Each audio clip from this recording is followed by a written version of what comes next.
quand le voile se déchire. C'est incroyable. Tout ce qui paraissait incohérent, impossible, prend sa place. Et moi, c'est ce qui m'est arrivé. Alors, le messager, pour que le voile se déchire, n'est pas quelqu'un que j'aime beaucoup, même pas du tout.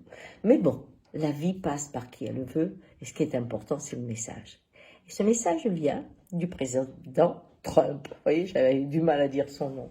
En fait, il explique ce qu'ils ont fait, hein, il dit on a réussi, on a bien bossé, on a fait ça, et puis il utilise le jeu pour dire, et si tout ce que j'ai fait qui vous étonne a pu être réalisé, c'est parce que j'ai fait sauter le verrou de l'administration. Et là, tout d'un coup, waouh, verrou de l'administration.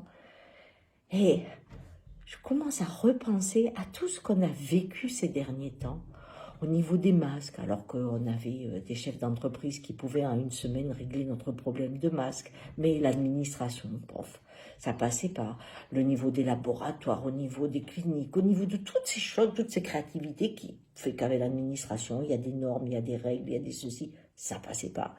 Et tout d'un coup, je dis, ah oui, c'est l'administration. Et là, ma pensée va doucement vers Hannah Arendt. Parce que, à mesure que je pense à l'administration, je vois apparaître un oignon. Vous savez, quand vous coupez un oignon, vous voyez, hein, il y a des cercles, il y a des cercles, il y a des cercles. Et elle explique très bien que le totalitarisme, eh bien, n'est pas une construction d'État qui vient d'une personne. Ce n'est pas comme la dictature qui a une échelle, qui a une forme de cohérence dans le pouvoir et de qui a le pouvoir. Le totalitarisme vient. On ne le cherche pas, il vient.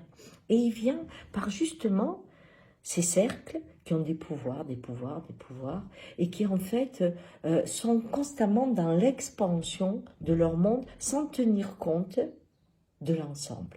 Et vous remarquerez que notre société, que ce soit au niveau des entreprises, où on a cloisonné, au niveau même du médical, qu'on a cloisonné, et bien au niveau de l'administration, on a cloisonné. Et dans la dynamique d'expansion, eh bien, chacun doit avoir plus de pouvoir et l'objectif, c'est faire plus d'argent. Et on arrive à un système qui est fou parce que les lois qui encadraient un vivre ensemble où la liberté individuelle et surtout la créativité et la spontanéité d'un nouveau comportement, eh bien, ne peuvent plus assurer leur rôle parce que les normes, le règlement, eh bien, mettent pratiquement en cause l'esprit de la loi.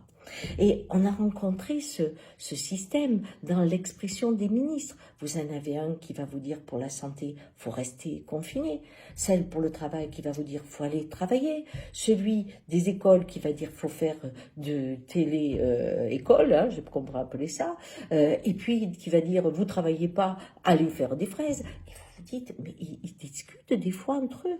Vous découvrez qu'un médicament qui fonctionne, un traitement qui fonctionne, eh bien, par l'administration, on ne peut pas l'avoir pour tous. Mais si vous pensez à ces administrations, regardez votre vie avant qu'on soit à l'arrêt. Le nombre de papiers, ce nombre d'incohérences. On a fait baisser le chômage en augmentant les difficultés d'avoir le dossier. On se retrouve bloqué dans plein de créativité à cause des normes. Et tout cet entassement qui s'est développé a créé deux choses qui sont nécessaires au totalitarisme. Deux facteurs. La peur, parce que du coup, nul n'est censé ignorer la loi. Oui, mais il y a tellement de règlements qui remplacent la loi qu'on est toujours en train de fauter quelque part. Et l'autre, c'est la peur qui est remplacée par un stress constant.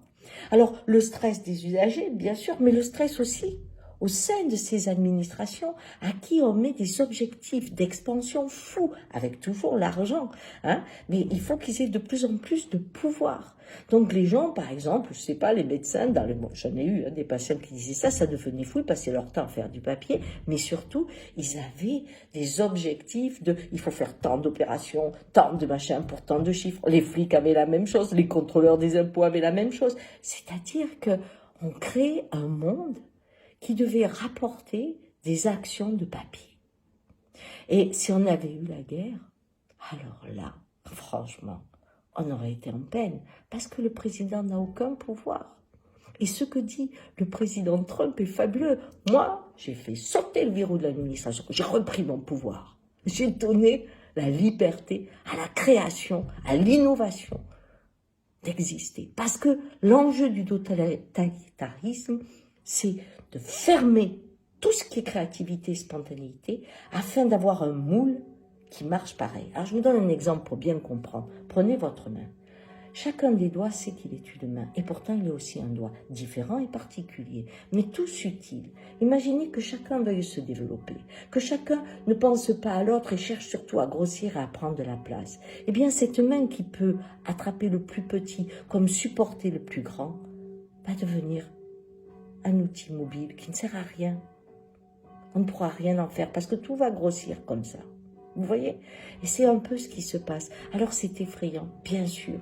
Mais nous avons la chance aujourd'hui. Et faites cette introspection. Quelle place prennent les papiers dans votre vie, les autorisations, les réglementations, même pour cirer des chaussures. Prenez ça et regardez combien de fois on est découragé pour monter quelque chose. Tellement c'est énorme. Combien de fois un médecin n'a plus de temps pour ses patients, tellement il doit remplir des papiers. Et tout est à l'avenant. Alors, nous avons la chance, peut-être, de transformer cela.